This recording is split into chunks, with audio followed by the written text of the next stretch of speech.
আসসালামু আলাইকুম এভরিওয়ান, কেমন আছেন সবাই? আশা করি অনেক অনেক ভালো আছেন। আমরা ভালো আছি আলহামদুলিল্লাহ। তো এবারের ঈদের আমার ব্লগটা শেয়ার করা হয়নি। ভাবলাম ঈদের তো অনেকগুলো দিন চলে গিয়েছে, 1 মাস চলে যাওয়ার আগে ঈদের ব্লগটা শেয়ার করে ফেলি। তো এবার ঈদে অনেক মানে একসাথে অনেক কিছু করছিলাম, একসাথে অনেকগুলো ডিআইওয়াইও করেছি, কিন্তু ইচ্ছা ছিল আপনাদের সাথে শেয়ার করব, কিন্তু আসলে আর শেয়ার করা হয়নি বা ভিডিও করা হয়নি। আসলে ছোট ছোট করে একটু একটু ক্লিপ নিয়েছি, এগুলা এখানে এড করে দিয়েছি।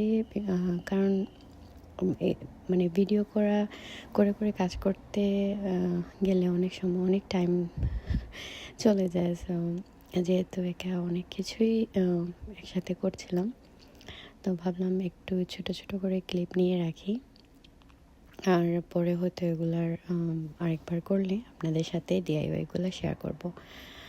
আর এখানে পাফ পেস্ট্রি দিয়ে আমি মানে পাফ পেস্ট্রি চিকেন রোল বানাচ্ছিলাম। সো এগুলো খুবই ইজি। পাফ পেস্ট্রি দিয়ে যে কোনো জিনিস করা আমার কাছে খুবই ইজি মনে হয়, যে পোরটা আপনার পছন্দ মতো যে কোনো কিছু দিয়ে দিলেই অনেক অনেক ভালো লাগে, খেতে অনেক মজা হয়। তো আর এগুলো আমার ছেলের ঈদের গুটি ব্যাগের জন্য নিয়ে এসেছি। পেনগুলো অনেক কিউট। যদিও নিয়ে আসার পর আমি ভাবছিলাম যে কেমন হবে না হবে, কিন্তু আসলে পেনগুলো অনেক কিউট। তো এই তো মানে খুঁজে খুঁজে বের করছিলাম মানে কোন দিকে কি করব। অনেক কিছুই আসলে এই বাড়িতে ডেকোরেশনের জন্য আমি নিয়ে এসেছি। আর অনেক কিছু বাসায় ছিল, সব কিছু মিলে মানে অনেক আইডিয়া ঘুরপাক্কা ছিল। মানে মাথার মাঝেও অনেকগুলো আইডিয়া আসছিল যে এইভাবে করব ওইভাবে করব। আর যতটুকু করতে করেছি আলহামদুলিল্লাহ। আমার কাছে তো অনেক ভালোই লেগেছে এবার এদের ডেকোরেশন করতে। নিজে পছন্দ মানে মন মতো সব কিছু পেয়েছি, নিয়ে এসেছি, করেছি। আরেকটু তারপরও মানে মনে হয়েছে যে আরেকটু করলে ভালো হতো, এরকম আর কি। তো যাই হোক, এইবার ঈদে পার্পল ডেকোরেশন করবো আগে থেকেই ডিসাইড করেছিলাম। তো পার্পল কালারের সব কিছু ফ্লাওয়ার, টেবিল রানার মানে সব কিছু আমি অর্ডার করেছিলাম টিমু থেকে। আর প্লেসমেন্টগুলো আমার ছিল আগে, এগুলো অনেক আগে এনেছিলাম, কখনো আর ইউজ করা হয়নি। তো ভাবলাম সুন্দর আজ এইবার পার্পল ডেকোরেশন করব। তো আমার ফ্লাওয়ার একটু শর্ট হয়েছে, আর একটু ফ্লাওয়ার হলে ভালো হতো। আর এই তো একটু একটু করে ঘর গুছাচ্ছিলাম রাতের বেলা, ঈদের আগের দিন। আর বাচ্চাদেরকে নিয়ে তো কিছু করা যায় না, তো ওদেরকে ঘুম পাড়ানোর পর আর আমি সব কাজ শুরু করি। একটু করে মেহেদিও পড়েছি।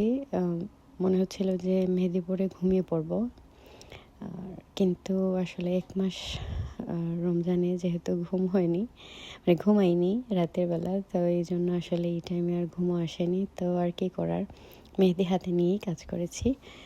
তো এই তো ঈদের দিনের নাস্তার টেবিল। তো খুব বেশি সকালবেলা তো খাওয়াও যায় না, তো আমি খুব বেশি কিছু রেডিও করিনি, একটু একটু করে টেবিলটা রেডি করেছি। আর খেয়ে তারপর আমরা নামাজে চলে গিয়েছিলাম সবাই। ওইখান থেকে আমাদের 2টা দাওয়াত ছিল।